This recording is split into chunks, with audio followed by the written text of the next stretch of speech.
Motherhood Incorporated proudly presents Military Mom Talk Radio live on TogiNet.com. Co-hosted by Robin Boyd and Sandra Beck, the owner of Motherhood Incorporated. Military Mom Talk Radio is here with a powerful platform for women to discuss their ideas, issues, and concerns with respect to the military lifestyle. Military Mom Talk Radio encourages you to share your experiences of being a military wife and mother. This show is dedicated to educating your family about the many resources that are available in both the public and private sector, and we'll be sharing helpful information from women all over the world. We'll cover everything military, from helping a family member cope with post-traumatic stress disorder, to navigating government programs dealing with family issues, to the struggles of deployment, along with being a working mother both in and out of the home. This is Military Mom Talk Radio, and here are your hosts, Sandra Beck and Robin Boyd. Hello, everyone, and welcome to Military Mom Talk Radio. This is Robin Boyd with you today. Sandra's off for the day, but I do hope all of you have had a wonderful weekend. If there's a dad in your life somewhere, I hope it was a great one and you were able to have a wonderful weekend with everyone who's special to you. Today, I want to welcome Blythe Lipman to join me today. Blythe is a TogiNet host as well. If you have not listened to any of her shows, she just celebrated her 200th show on TogiNet. She's the host of Yay!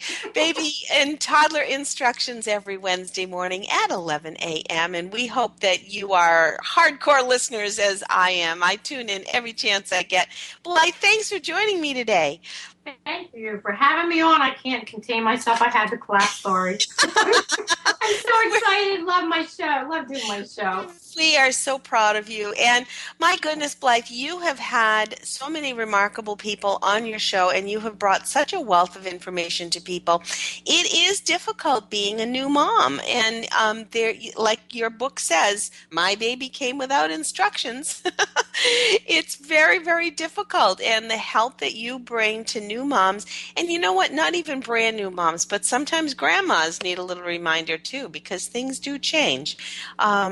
What has some of the most exciting things been for you as you have launched and rolled out your books, your help books? Well, you know what? Don't forget, I have helped my toddler came without instructions too, which has a lot in it too. There's a lot of struggles there.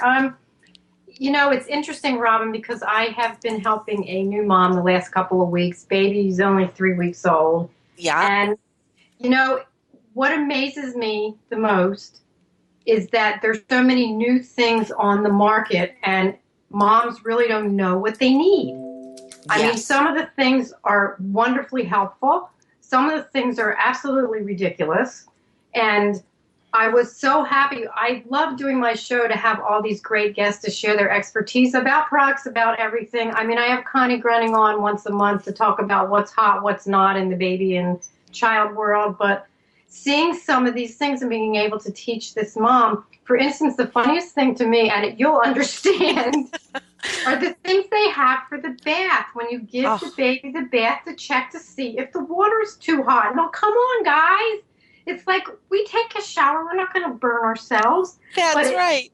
But it's a reasonable question because you have this little baby with this very new soft skin. And do you make it lukewarm? Do you make it on the cold side? So I go back to probably what your mother did and my mother did is the inside of the wrist or the elbow. Yep. And you know what? That's our soft spot, you know, when we're grown up. And it's okay. You know, it's really funny because when I do workshops, I have this little duck that I bought to show people what they really don't need. And you float the duck in the bathtub, and if it's too hot, you turn it over like that toy at the carnival, and you turn it over, and the word says hot. If it's too hot, it's like, you don't need this. Does it do it in a quacky voice, or does it? It's too hot. Quack, quack. Oh, you know, at the carnival, the thing you pick up the duck, the windside, it's just like that, just floats. Yep. So you have to pick it up and look and see if it says hot. I know there is so many times that I think there is so many gadgets and so many little gizmos. Some of them are helpful, but then some of them you have to say, whoa, I cannot take out a third mortgage on the house to get all of this baby paraphernalia just to take care of this little tiny person. I mean, it can get kind of crazy. But on the other hand, it's kind of fun to have some of these things for new grandmas to buy and new aunties to buy, I suppose. But you know what? You can't have too many burp cloths, and you can't have too many diapers. Right. But I don't know about the plug-in wipe warmer for the car. Oh my gosh, I haven't seen that one. I'm sorry. I have not seen that one. But what you put the wipey in your hand for like 3 seconds, and then it's your body temperature, and then it should be just right. So anyway, Blythe, I wanted to talk a little bit real quickly with you. Summer is coming. Everybody's getting ready to go on vacation. Some of our military families have spouses or partners that are deployed. So all of a sudden, older kids are home from school, babies are home. They got to go out and do stuff with the kids. What's sort of your kind of sanity rule? What have you got for us that's going to keep ourselves sane, keep the kids happy, get us through a trip to the fair or whatever? Well, you know what? Let's talk about getting any place, especially with a toddler. You always need to take snacks, healthy snacks. Put them in your purse. If you're going to be going on a road trip, go to the dollar store, buy some age-appropriate toys, and don't go spend lots of money and only use them for the trip. And one at a time, hand something out if you're going to go on a long road trip. I mean, I have a chapter called Mommy, I'm Bored. And I have all kinds of activities, from having a pajama party at the playground in the morning. I love it. And then maybe going out to breakfast. You know what? Children love to play with water. You can buy those miniature watering cans and a little paintbrush and take them outside and let them paint the house or the apartment or wherever you might live. That's good for at least an hour. Yeah. Put them in their bathing suit. Let them do that. Also, children love to help. Something as simple that parents don't think about because they don't know. Give them one of your clean rags and let them help you clean. Children love to help. There's nothing better than helping mommy or daddy. And something that simple, when they're bored, say, "Come on, can you help me and wipe the cabinets?" Or how about if we wipe the toys? And even if it's just having them do the motion, just the fact that they feel like they're contributing is so important. Oh, it is. It really is. And sometimes parents think they have to go out and they have to buy big expensive things, or they have to have an activity every minute. And this is the other thing, Robin, I know you'll agree. You don't have to have a plan every single minute.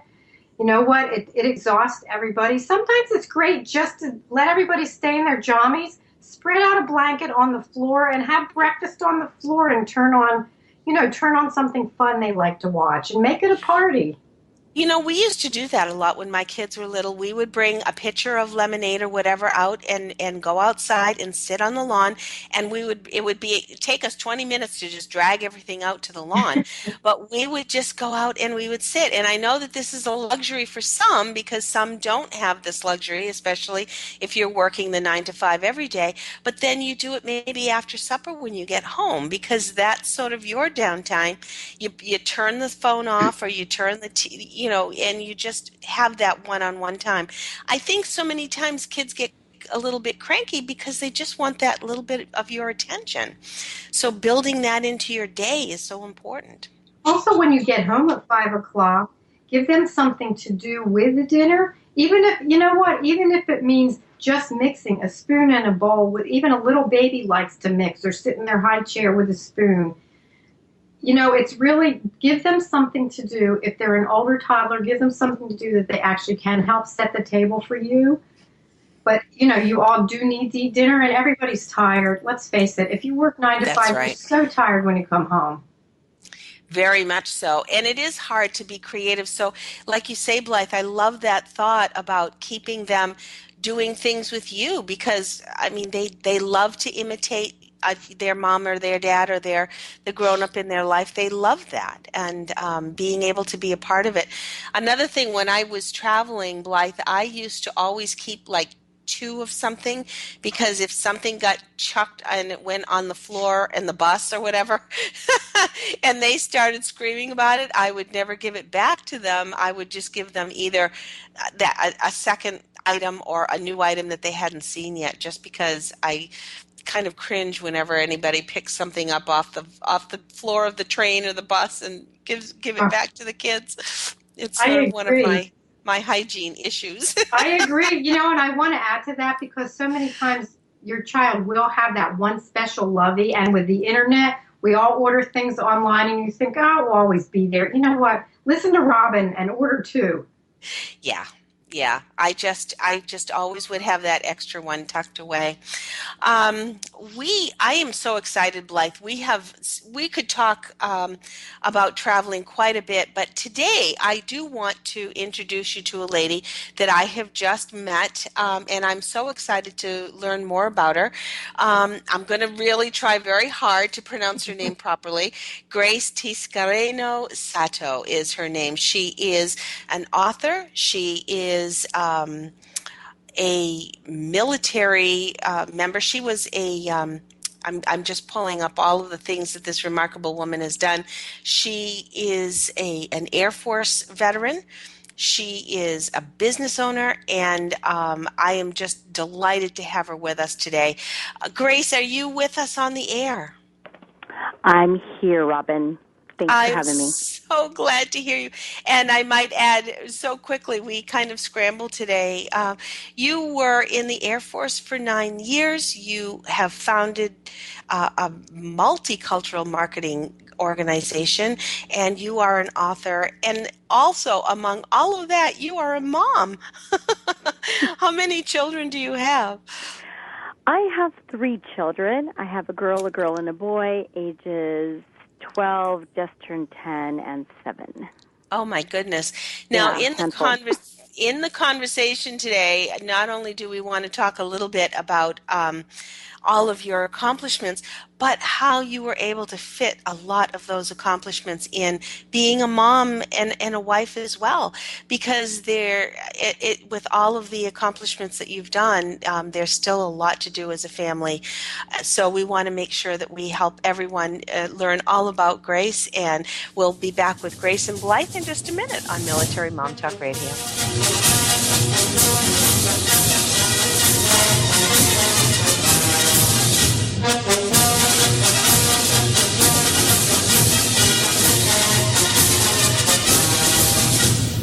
Are you a military mom looking for help in dealing with the system?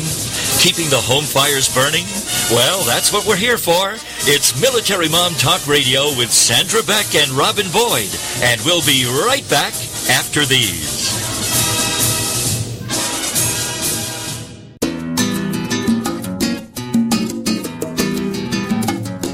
Hey kids, do you think you're creative? Do you want to be?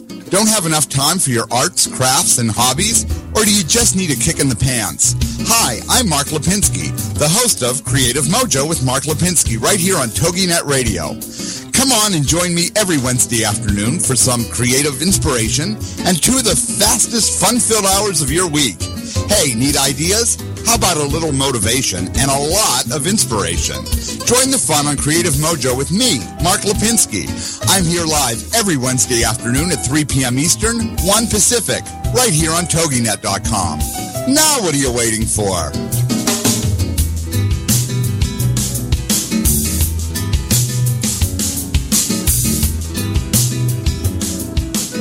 Have you been laid off, fired, downsized, right-sized, or re-engineered out of a job? Are you unemployed or anticipate that possibility? Then tune in for Successfully Unemployed, hosted by Alan Sherwood, MBA, President of Sherwood Consulting Service. Successfully Unemployed will provide you a hope-filled and comprehensive approach to the job search process from an author who's experienced it all. Alan and his guests will cover all dimensions of a job search, physical tasks, mental attitude, emotional health, even one's spiritual perspective. All must be integrated in order for a person to be successfully unemployed so they can then be successfully employed. This show is designed to help you move forward from job loss to finding or creating more fulfilling work. For more on Alan Sherwood, MBA, and the show, check out his website, successfullyunemployed.com. Then join us for Successfully Unemployed with Alan Sherwood, MBA.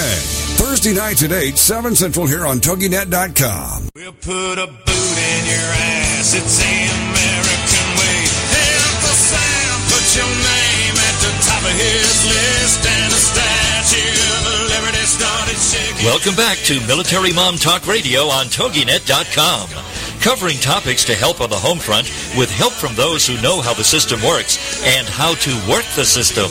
It's more fun than a sale at the BX. Now let's get back to it. It's Military Mom Talk Radio.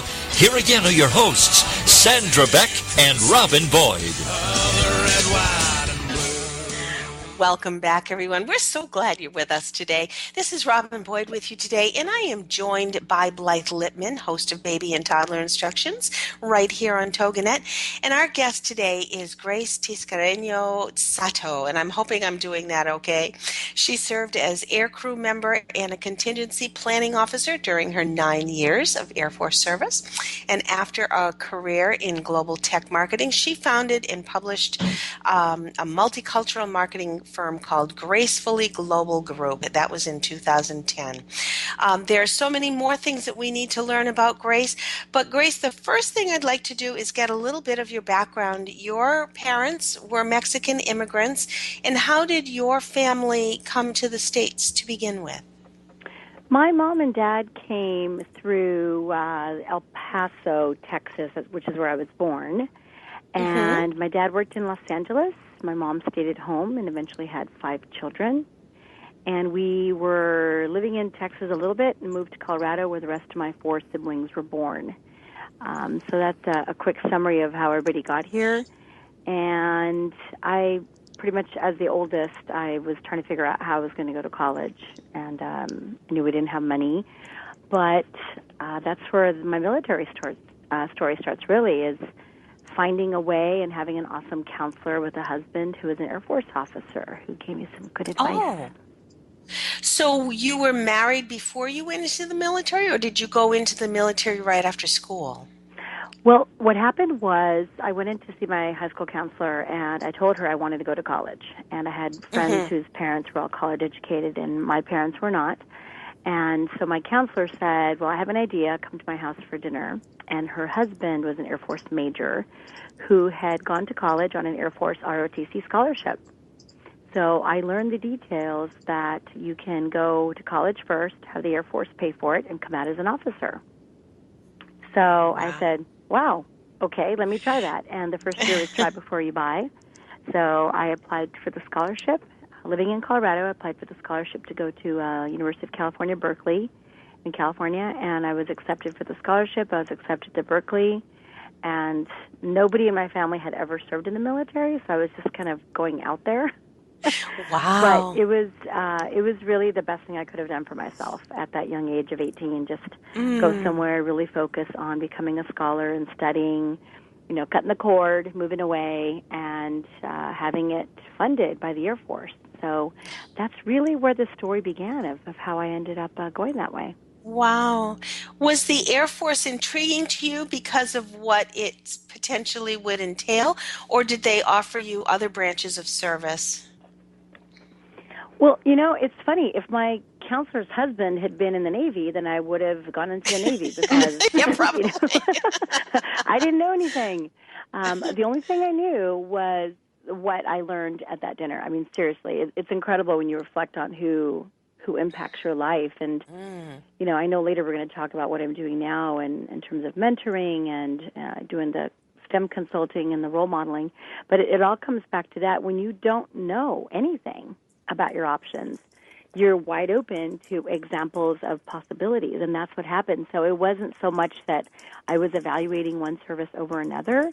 I was really focused on which schools I wanted to go to, and I wanted to study architecture and then, of course, aerospace studies. So it really came down to that. It's kind of a simplistic thing, but if you think back to where I was with no history of military service, then that really became the way to go. And he wasn't a flyer. My counselor's husband was not flying, but I learned that was a possibility if it was interesting to me later on. But it was really, I was looking for college funding and a pathway after that, and that's how it started. Wow. I have a question. Can I ask you a question? Go ahead. Yes. Go ahead.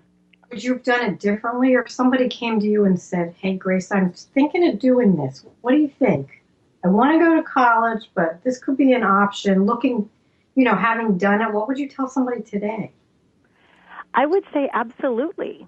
Absolutely. And I'm very vocal about this because I think there is, there's a lot of coverage that we see now, especially when it comes to women, that is not positive. There's a lot of not positive imagery and news coming out of, the military, all the branches, and I think a lot of kids, I know this firsthand actually, a lot of parents of young people who are entertaining service, especially the girls, I think are being scared away from it. And I think a lot of the good lifelong benefits of military service that I've experienced and a lot of women have experienced, I think that's getting lost in the current the news headlines. And I think there's a lot of stories that are just not positive. So I think that's why it's really, really important that those of us women who have had these positive experiences go out and speak about them, because I would hate for young girls to be scared away from all the fantastic leadership experiences and, technical knowledge and training in aviation that I got to do and others have done because of the headlines. So I would absolutely tell them to apply for the ROTC scholarships for any of the services, and I do that. I do that on a regular basis, actually. I've turned into my counselor's husband in a way, and I go out and open the eyes of people who just don't know about this option. Were you scared? Did you fly planes? Well, I had never actually been on an airplane. This is what's amazing, too, when I think about it. I had been on one flight when I was 2 years old, before we had all the other kids, before my parents had 5 kids. But I had never been on a plane ever. I did not fly to California. My parents drove me from Colorado. My first time in an airplane was in a T-37 training jet in the Air Force, Williams Air Force Base, and very cool fact is they put me with a woman pilot. Instructor pilot, wow. a lady Great. captain. So my very first airplane ride, here I am in this trainer, and she's letting me fly and do aileron rolls and just letting me fly the thing. And so I thought, well, that's cool. And so she really told me what I would need to do to apply to go to flight school, either pilot training or navigation school, which is where I went. But I didn't know anything about that either. Right? When I started, I was just like, okay, how do I go to school and all that? And I thought I was going to go in the Civil Engineering Corps. But after that flight with the captain, she's the one who said, but here's what you do. After your second year, you can apply for flight school, and they'll look at your grades, and they'll look at your physical fitness scores, and et cetera, et cetera. So what was she doing? She was mentoring me. It was like an informational interview that I had in the plane, right? Like finding out more about this pathway of this career I really knew nothing about. And so I went in, eyes open. The civil engineering woman said, the lieutenant I met said, oh, no, you don't want to do that. You'll be filling potholes for generals. Anyone who's lived on base knows what that means, right? Who do you call when there's something wrong with your street? You call civil engineering. And so I thought, but that's what I wanted to do. She said, no, you don't want to do that. So I was getting great advice from women officers that I was meeting that summer. And so that's why I ended up going to fly. I went ahead and I put my name in the hat for the boards, and I was selected for undergraduate navigation training. And it was amazing because, again, I didn't know I was going to do that either. But it all came down to being ready for those opportunities and having a major that had technical classes and being open to the challenges of math and science, which I'd always loved, and saying, okay, let me try that. What do I have to lose if I take that training? And so that's really the advice I give is, just keep opening doors for yourselves.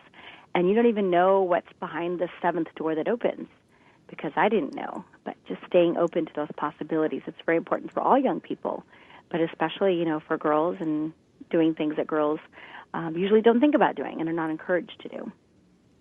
I need you to do the commencement exercises. Yeah. I'm sorry, what was that? I said they needed you to do the commencement exercises. Great. Great advice. Yeah. Yes. Well, I just did one last week in San Jose, California at a high school. Great. And I want to do more of those because I think the short-sightedness of youth that, most, when we were thinking back to when we were young people, we weren't looking at 20, 30 years ahead. But when I speak now to, K through 12 and younger middle school, high school, I always have them project the future and think about what stories they're telling their kids. And, by telling the stories that I write about others and share my own story is, having them appreciate the decisions you make now about what you do after high school, about the educational opportunities, the educational pathways that you choose, that will have direct and profound consequences to your children and, yes, your grandchildren. And nobody told me that, but I understand that now. Because, as I do the work that I do in the Latino community, that is especially important, is that it's not just about you, it's about your legacy, it's about your children, your grandchildren, and about somebody has to go first and do the hard thing to figure out the educational system or figure out the military training or whatever it is they're going to do because of the benefits to your descendants. Grace, we've got just about 2 minutes before the break. In that 2 minutes, I'm wondering if you could just encapsulate any obstacles that you may have faced, whether it be gender, cultural. We kind of talked a little bit about your financial reason for joining, but did you face any obstacles that maybe others may not have faced? I love this question, and I'm going to quote several women that I've heard answer this question, and I'm going to paraphrase it. An airplane does not know or care the gender of the operator. Mm-hmm. So in terms of the actual work in the airplane, I was an instructor navigator in the KC-135, which is a refueling jet. We connect to other airplanes in the sky, and we give them fuel so they can get where they're going to do their mission. So the airplane really doesn't care who's got their hands on the buttons, on the throttles, anything. So it's really about the technical knowledge. So I didn't really ever feel like that was a challenge in terms of what the work was and what the training was and the knowledge I was acquiring. I think probably that's important for people to hear. Jovial teasing that people do. Yeah. Just, boys say stuff, and then you just have to be able to have thick skin and kid them back. So, but I didn't really ever face anything like that, believe it or not. That's wonderful. We're here today with Grace Tiscareño-Sato. She is with us today. She is an author, and we're going to hear more about her books and how she came about going from being an Air Force aviator to an author. Right back with Grace and Blythe right after this.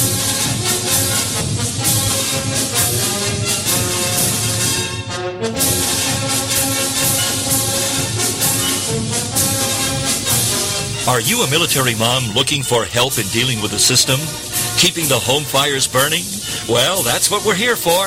It's Military Mom Talk Radio with Sandra Beck and Robin Boyd. And we'll be right back after these. Cuisines and sacred rituals is a quest, a place, and a feast. Join host Vilasi Venkatachalam every week to explore myths, mystique, old medicine, and brilliant modern solutions through a dazzling kaleidoscope of cuisines, cultures, and cures. This is the place where tribes gather, strangers and familiars, to be memory keepers and makers of our evolving, enduring, evergreen, spoken legacy of wisdom and ingenuity. In Vilasi's words, when we do old things in new ways and new things in old ways, we paint with an inspired palette, weave our own healing traditions, and become our own guru. Vilasi is a troubadour of secret cuisines and sacred rituals. She collects stories of wisdom, ingenuity, and grit. She believes wellness and transformation happen when you stand at the threshold of delight and discovery. She displays her hidden penchant for drama when she leads the safari at the supper club. Her favorite pastime is to explore extol the marvels of cuisines, cultures, and cures. To her audience in workplaces, seminars, and salons, her mantra is, be your own guru. She is a biochemist, botanist, and alchemist who likes to churn delightful, useful things from a brew of art and science, ancient and evolving, old medicine, and new cures. Join Velocity every Friday at 11 a.m. Eastern Standard Time, only here on the Woo-Woo. Are you stuck in a rut? Wondering if there's more than a 9 to 5? Do you ever yell out, is this all there is? Then join Alaska Coach Keith's radio show, where we'll focus on transition, career revitalization, and freedom. Keith will discuss tips and tricks for developing and living to our highest potential. It's time we dusted off our dreams and became alive with purpose. Keith will share lessons he's learned from a 20-year study of career engagement, motivation, and personal leadership. He'll interview experts and authors who know both struggle and triumph. You may even get a chance to bring your biggest challenge to the radio for an on-the-spot coaching with Keith. Join Alaska Coach Keith each week. Conceive, believe, achieve. Heard every Tuesday at 5 p.m. Central, right here.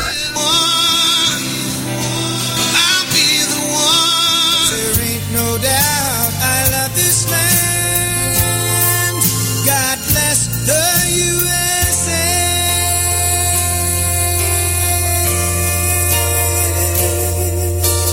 Welcome back to Military Mom Talk Radio on TogiNet.com.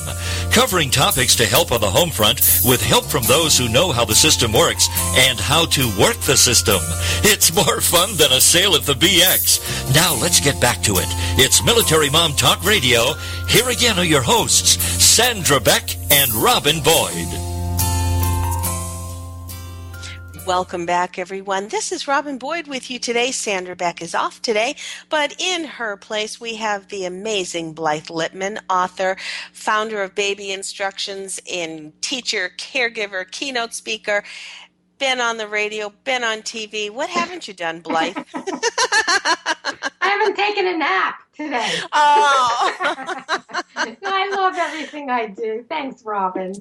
You're amazing. You just are a truly remarkable woman. And also in that remarkable category, we have Grace Tiscareño-Sato with us today, an air crew member, aviator, and after her military service became a business owner, an entrepreneur, and then an author. So Grace, we'd like to kind of now go, after you've spent 9 years in the military, that transitional period that I think every military person has to face, and some do it with dread and some do it with excitement. But how did you transition from the military into civilian life and find your path, your journey, your career?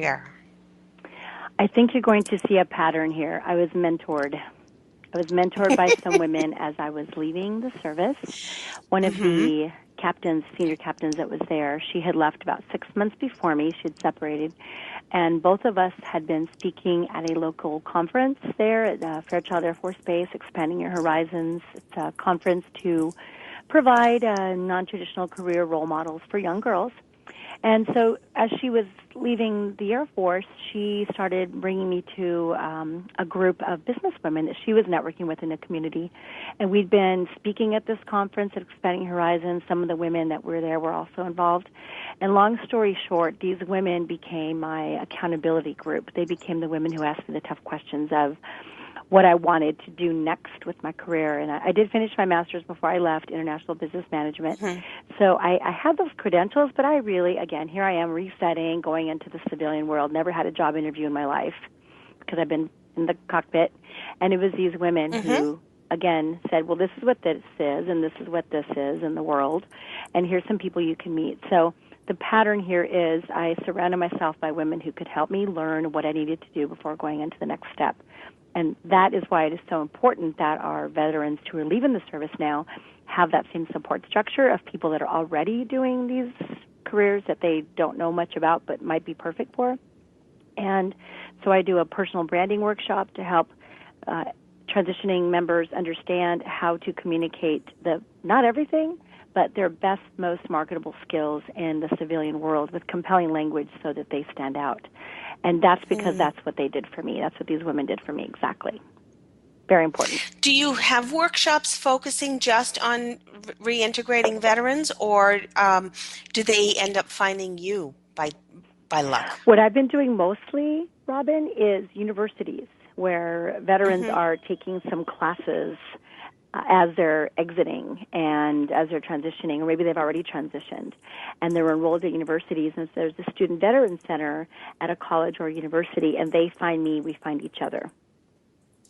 But certainly I can go to bases and do it. That would actually be my preference, is to do it before they get out, because you're kind of in this hole when you get out, and it would be really great to help the veterans with that transition, because that's how I was helped. I never went into that hole. I never went into that self-doubt of, am I worth anything in the civilian world, and who's really going to find me, and are my skills worth anything? I never had to go into that hole, because these women were keeping me, continuously informed and connected, and that's the key, is all the networking before leaving the Air Force. And I would love to be able to do more of that. It is so important, and we have had other people on our show talk a little bit about that transition process, and I think that the military is trying to do a little bit more as far as that out process to be able to give you some guidelines, but as we know, the VA is trying very hard to do some restructuring and do their best and to be able to give the guidelines that they need to.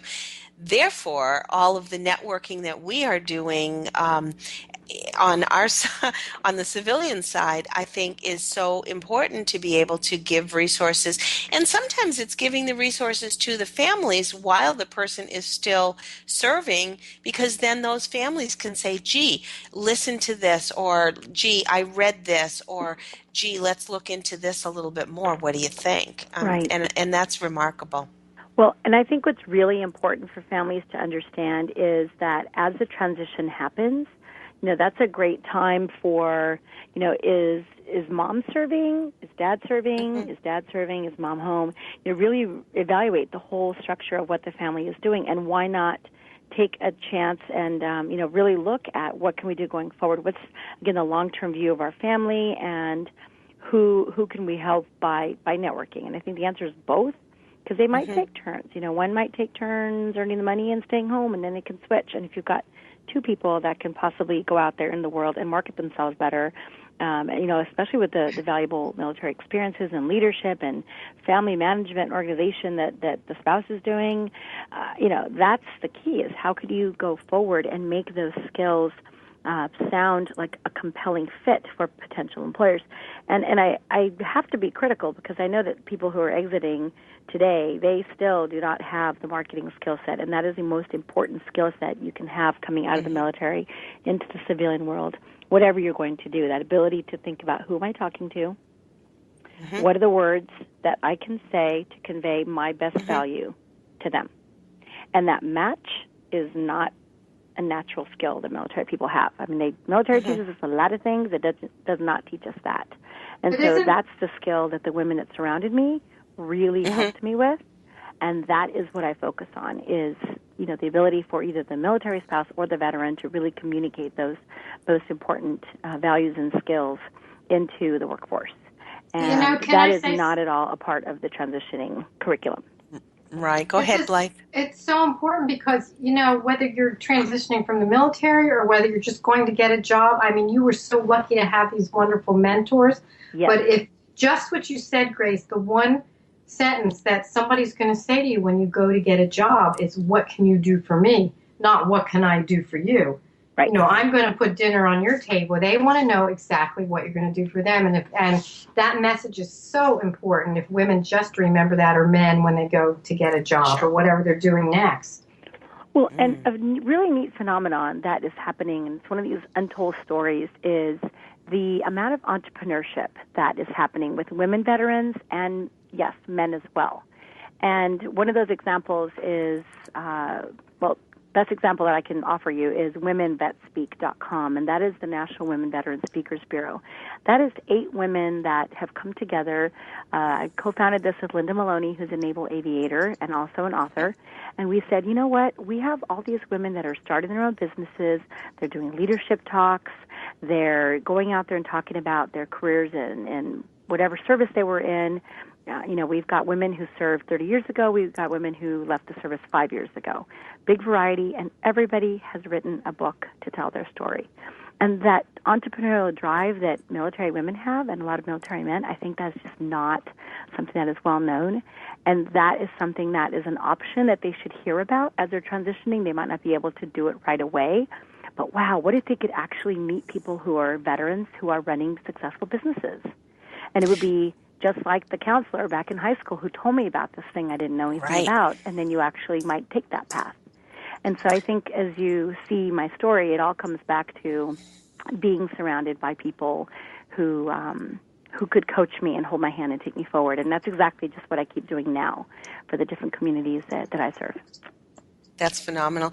I want to reiterate that that Grace is the co-founder of the National Women's Veteran Speakers Bureau, and the website for that is womenvetspeak.com. So please visit that website and definitely look into some of the remarkable women that are there, including Grace. And we did have Linda Maloney on, I believe it was last year. So definitely a great forum of women. And you're right, that influence that if they can do it, so can I, maybe. And that's what younger girls and even some women who are maybe just in a transition of their life. Grace, we have just a couple of minutes. We've got one more break coming up. And on the other side, I want to talk about your books, Latino-vating, Green American Jobs, and the Latinos Creating Them. And then, of course, your Good Night, Captain Mama, and Buenas noches, Capitan Mama. A beautiful bilingual children's picture book about why mommies and women serve.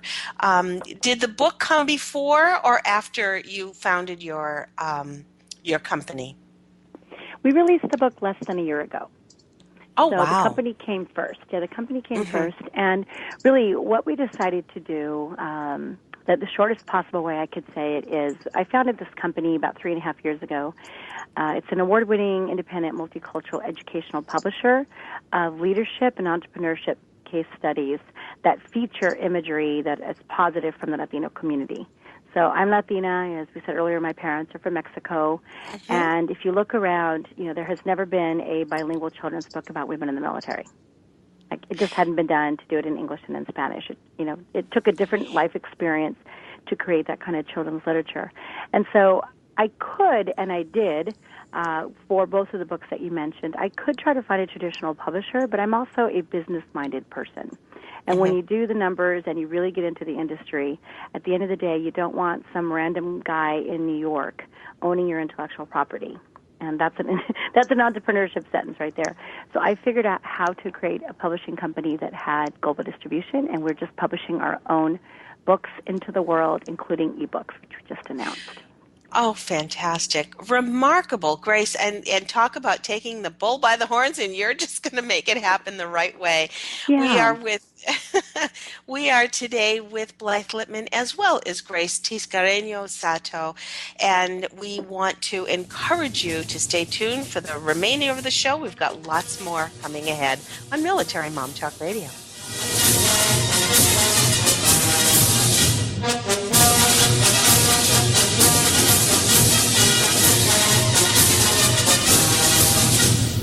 Are you a military mom looking for help in dealing with the system?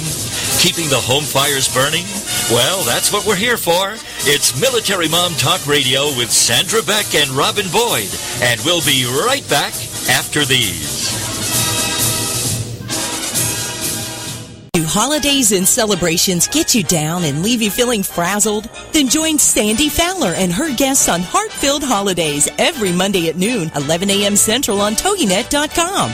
Sandy will help you discover the secrets to having the celebrations you've always dreamed of while adding fun and meaning to your life. From Valentine's Day to Christmas to special family events, Sandy Fowler will show you how to put the fun and meaning back into those special days by taking a look at what we can do to turn the upcoming holidays into cherished memories and show us how to allow it to intertwine with everyday life. For more on the show, Sandy, and to receive Sandy's Holiday Happiness booklet, go to heartfilledholidays.com. Then get set to discover the secrets to creating happy holidays and happy everydays by joining Sandy Fowler and her guests on Heartfilled Holidays every Monday at noon Eastern Standard Time on TogiNet.com. Evermore, people have the means to live, but no meaning to live for. These are the words of Dr. Viktor Frankl, the inspiration for the movie Victor and I. That's VIKTOR and I, movie.com. And Talk Sense Radio, The Meaning Connection, with host Mary Simaluka and frequent contributor Alexander Vesley. Friday afternoons at 3, 2 Central on TogiNet.com. More and more people today are discarding their quest for money, possessions, and things, and are instead beginning a serious quest to find meaning in life. Until now, these discussions were historically in the hands of priests, ministers, and scribes, then to philosophers, psychiatrists, and psychologists. Now, these deep discussions are where they should be, in the hands of individuals, on the air with you. Talk Sense Radio, The Meaning Connection, with your host, Mary Simaluka, and frequent contributor, Alexander Vesley. Friday afternoons at 3, 2 Central on TogiNet.com. We'll put a boot in your ass, it's the American way. Hey, Uncle Sam, put your name at the top of his list, and the Statue of Liberty started shaking. Welcome back to Military Mom Talk Radio on TogiNet.com. Covering topics to help on the home front with help from those who know how the system works and how to work the system. It's more fun than a sail at the BX. Now let's get back to it. It's Military Mom Talk Radio. Here again are your hosts, Sandra Beck and Robin Boyd. Welcome back, everyone. This is Robin Boyd with you today. If you've missed any of this show or any of our other shows, please do find us at iTunes. You can find us at Military Mom Talk Radio. You can always find our podcasts right here on the TogiNet station on our show page, as well as Blythe's show. Blythe is on Wednesday mornings at 11 a.m., baby and toddler instructions. And she, too, you can find all of her shows and all of her podcasts for free on iTunes. Before we get to the end of the show, I have just got to make sure that we say congratulations to you, Grace. You were among those nominated, or not nominated, but awarded the Champion of Change by the White House. Can you give us just a real quick... Wow, yes. Quick, if that could be quick, spring, I can't imagine. There was an open call for women veterans, for people who know women veterans, to nominate them for this recognition at the White House Champions of Change, which really comes down to doing work in the community to improve something. It was a very open-ended category, and apparently 400 women were nominated, and I was one of 10 blessed to be chosen, and went to the White House end of March with my sister and my best friend, who were two of the women that nominated. And so I got to meet 9 other women at the White House, and what was very interesting about that is that half of us are running our own businesses. So it was a mix of women who are serving in veteran leadership positions in, state or county-wide organizations, but half of us, a full half of us, are running our own businesses or social ventures of some kind. So I thought that was really extraordinary, to my earlier point about what we choose to do after. Extraordinary indeed. I don't think extraordinary even begins to cover the adjectives. This is remarkable. Congratulations. You certainly so are. Thank you. A leader in so many terms, so many ways of describing the word leadership. Your books, it's amazing to think that you have the first bilingual book about children's families being in the military. Mm-hmm. where was the beginning of this book? Your son had something to do with it, I hear. My son did. It was the night before Veterans Day, and I was going to present at his preschool, and he saw me in my flight suit before bedtime. Just walked by and saw me, and like curious little 3-year-olds do, they came in, or he came in and started just pulling patches off, nice colorful Velcro patches on the flight suit. And what happened as he pulled each one off and asked questions is I had to, with absolutely no preparation whatsoever, think about what I was going to say to him about each thing without using complicated language, and just really explain to him what each of the parts meant. The wings, the star on top of the wings, the rank on the shoulders, the name tag, the command patch. So I chose words, and then when he walked out of the room, Robin, and he said, "I love you, Captain Mama," that was one of those moments where something special just happened, and I ran downstairs after he went to sleep, and I just drafted the story that night. And so what it has become, it's the beginning of what I see as an aviation adventure series, where in this first book, young children learn why Mommy serves. It's the why book. Why does she wear that uniform? Why is she going to go fly at night when I'm sleeping? Why does she do that strange work connecting to airplanes? Why? And what does it all mean? And I really, as I did my research, I realized two very important things. There's a lot of books about separation, because children are enduring that and have been enduring that for a long time. But the core question of why she does it hadn't really been addressed in children's literature, and certainly not in Spanish. And since that was my first language before I started kindergarten, I wanted to bring that story to little kids exactly like me who are starting school speaking only Spanish. And so it's got the dual benefit of bringing my story to kids like me, but also bringing a second language, Spanish, to kids who are growing up with English. And so it goes both ways in terms of the multilingual benefit. And I really want to see this book be the book of choice in preschool, kindergarten, all the way through third grade for Veterans Day. Because, again, we just don't have books that have images of powerful women in leadership positions. And those images are really, really important for both girls and boys to see very young. Who is your illustrator? I want to give her credit. My illustrator is a local artist here in the Bay Area in San Francisco, and she is the daughter of an Air Force veteran. Her name is Linda Lenz.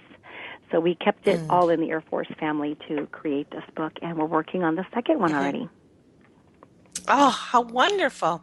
I have to say the layout of this book is charming, because the dual languages, the scripts are so unintrusive to what you're capturing in the illustrations, yet you have both the Spanish and the English written, but the pictures are just so captivating that all of a sudden you're realizing that you are almost reading this in tandem, because you find yourself looking down to reading it in Spanish, and it's wonderful for kids to have that first exposure maybe to another language, because maybe they have never had somebody speaking a different language in their life, or if they have, that's sort of a little open door for them to say, oh, okay, I can share this with my friend who doesn't speak English the same way that I do. To spark the curiosity about another language in a the 21st century globalized economy, especially which our military families live in, I think that's a very good thing.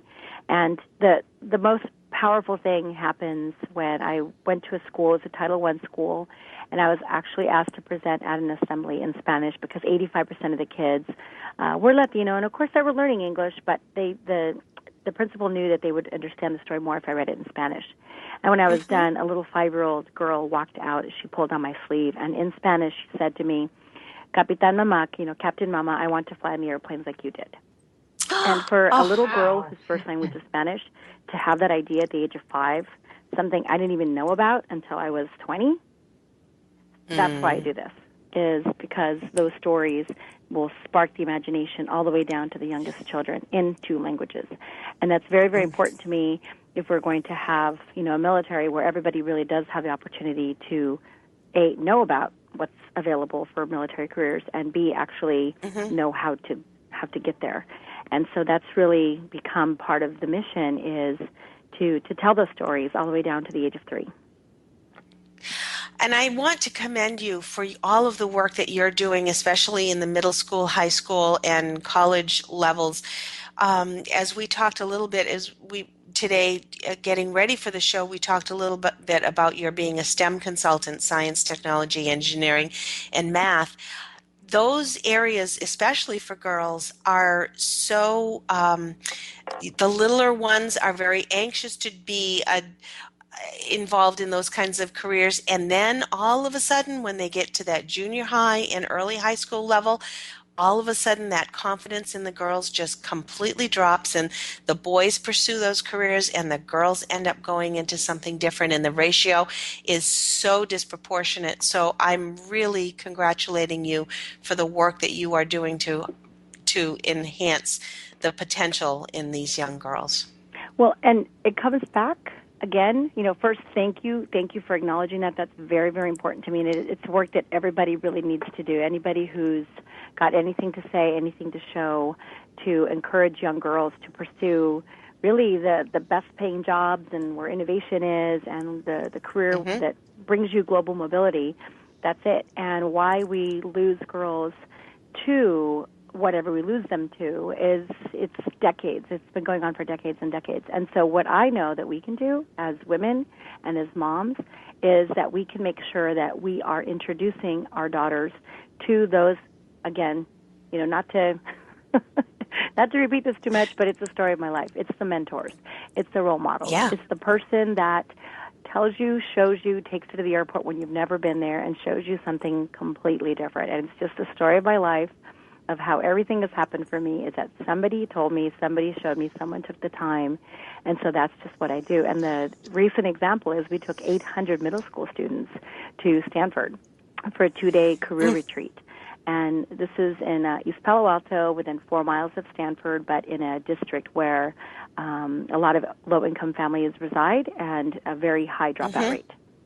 So the new superintendent brought me in, and so we took all these kids for a 2-day career retreat and showed them 35 different speakers that I coordinated, including people from NASA, including pilots, financial analysts, engineers of all different kinds.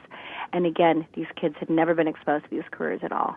And we gave everybody bookmarks of the person that they met to summarize their story, resources to learn more about the person, resources to learn more about the career, how much money are you making 5 years out of college, all the stuff kids want to know at that young age to make decisions.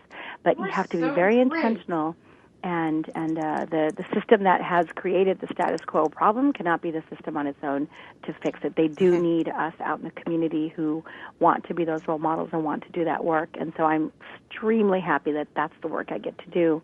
And literature, creating literature, opens that door.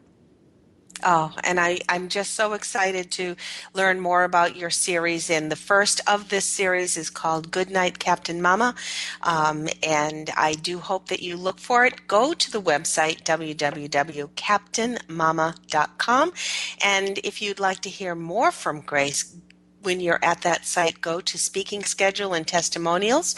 You're going to find her all over the place. You must have your suitcase just packed to the hilt. You're going it's summertime. It is. We've got just a minute, so I want to quickly run down this. June 30th, you're going to be at the Nellis Air Force Base. July 26th, in Spokane, Washington, and in Watsonville, California, down in September. You're going to be in Santa Cruz, California, September 28th, and a Veterans Day celebration at Rosemead Public Library in Rosemead, California, November 15th. For all of those dates and more, please go to CaptainMama.com.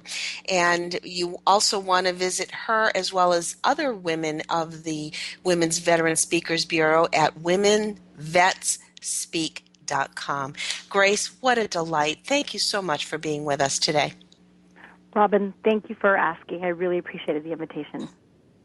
It's the first of many, I hope. I hope we'll have you with us many more times in the future. And Blythe, thank you for your questions as well. Yes. Blythe, you're a sweetheart. I love you, and we'll be in touch on Wednesday, I'm sure, because I'll be in your audience on Wednesday for baby and toddler instructions. Take care. Join us next week. We have Dr. Kevin Hull coming. PTSD, Asperger's syndrome specialist. He'll have lots more to share with you next week. Join us then on Military Mom Talk Radio.